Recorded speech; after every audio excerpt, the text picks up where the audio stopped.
Xin chào các bạn, chào mừng tất cả các bạn đã đến với chương trình Lịch sử hào hùng, một chương trình được đặc biệt tạo ra bởi iCast giúp cho việc luyện tập nghe tiếng Anh trở nên thú vị hơn qua những chủ đề lịch sử. Để luyện tập tốt hơn, hãy cùng quét mã bài tập ở góc phải màn hình hoặc click vào phần mô tả để luyện tập tốt nhất nhé. Ok, bắt đầu thôi! Regarding the Paris Agreement, the United States clearly showed its intention to bomb Hanoi with B-52s. The Americans believed that if Hanoi was bombed by B-52s, it would inevitably sit obediently at the negotiation table and agree to all the terms the US proposed. This confidence led the US to assure its soldiers that flying into Hanoi would be like a night stroll in the Eastern Orient. At an altitude of 10,000 meters, the enemy wouldn't be able to reach them, and they could safely press the button and return to base clean and unscathed. This was perhaps one of the most misleading reassurance given by the US military at the time, as the US was unaware that Vietnam had been preparing to combat the B-52s for decades, thanks to the visionary foresight of President Ho Chi Minh. In 1972, the US deployed the B-52s to bomb Hanoi to gain an advantage in negotiations, but as early as 1962, President Ho Chi Minh has already met with Comrade Phùng Thị Tài and said, "Now, you are the commander of the air defense. Do you know about the B-52? Comrade Phùng Thị Tài hesitated, but President Ho continued, "Even if you knew now, you couldn't do anything because it flies over 10 kilometers high, and all you have are anti-aircraft guns. However, from now on, you must closely monitor and consistently pay attention to the B-52. Thanks to the President Ho Chi Minh's strategic foresight, the Vietnamese military was not surprised when the US brought the B-52s to bomb Hanoi. To understand more about the 12 days and night battle that made the work of my Vietnam's military strength, we must go back to 1965, when the Soviet Union began supplying SAM-2 missiles, radars, and anti-aircraft guns to our army.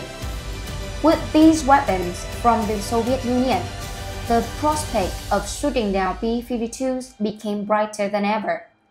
But theory and practice on the battlefields were two entirely different stories. An anti-aircraft missile site requires many radar transmission and reception devices and missiles launch pads, making it easy for American planes to detect. Even if we could hide them from naked eye of the planes, launching a missile would reveal our positions as the surrounding area would be filled with smoke and dust, making it impossible to conceal. Whenever a missile was launched, the spot with the most smoke and dust would be bombed, causing significant damage to our force. The dilemma was whether to shoot or not. Not shooting means ceding control of the sky to US, but shooting meant revealing our position and suffering heavy casualties. Thus, our army adopted deception tactics, creating many fake missile sites to confuse the Americans. These fake sites were made of pressed wood, looking indistinguishable from real sites from high above. When we wanted to fake a missile launch, we set off explosives to create smoke and dust. From above, the Americans couldn't tell which were real and which were fake, as there would be 3 identical clouds of dust.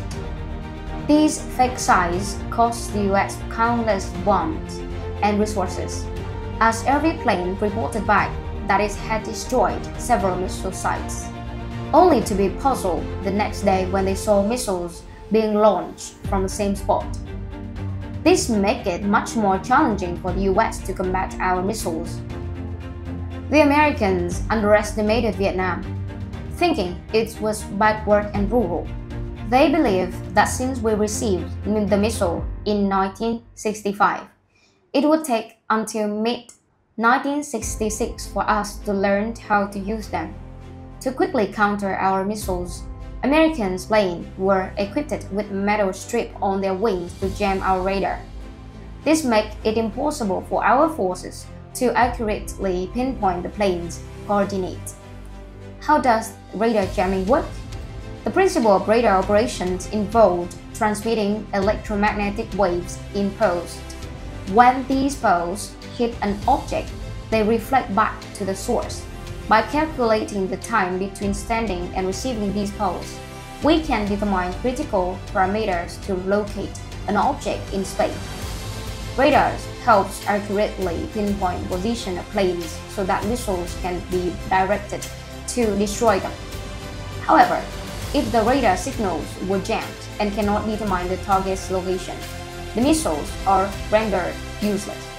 Understanding this principle, the US applied a jamming technique used by the British against the Germans in World War II to combat Vietnam. Specifically, they used thousands of metal strips to scatter while flying, making it extremely difficult for our forces to distinguish the two coordinates of planes. Dropping these metal strips confused us greatly. But the Americans was even more meticulous, mixing strips of various sizes to jam radars operating on different frequency bands. This made it even more difficult for us to pinpoint the plane's coordinates. According to the calculation, 25 metal strips equate to a signal of one plane on radar screens. Thus, 1,000 of strips were scattered. This radar screen showed thousands of planes, making it impossible for our radar operator to distinguish real planes.